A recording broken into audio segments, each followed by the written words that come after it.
Alors avant ça ce soir, c'est le retour de la Ligue 1 avec en ouverture de la première journée Nice qui reçoit Lille à 21h. L'occasion pour nous de conclure notre série de la semaine consacrée au championnat de France donc. Avec aujourd'hui un gros plan sur Strasbourg, 15e de Ligue 1 la saison passée.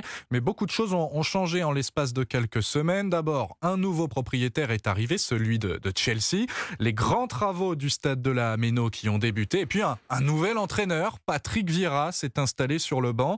Le champion du monde 98, moins en réussite, il faut le dire, depuis le début de sa carrière de coach, espère relancer Strasbourg et Cédric Chasseur donner un nouvel élan à sa carrière.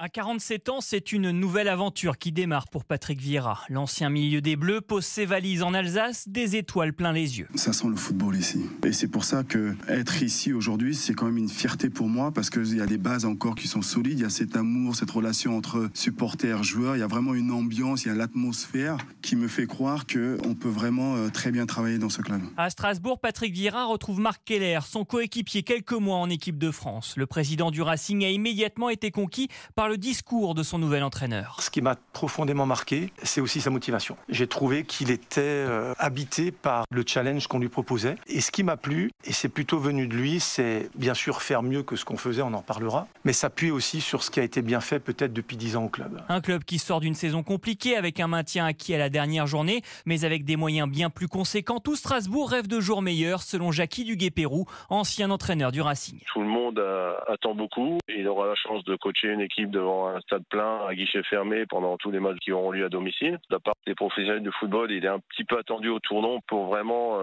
montrer qu'il est un coach à la hauteur de ce qu'il était comme joueur. Premier élément de réponse dimanche soir avec la réception à la Méno de l'Olympique Lyonnais. Et on suivra ça évidemment. C'était Cédric Chasseur du service des sports de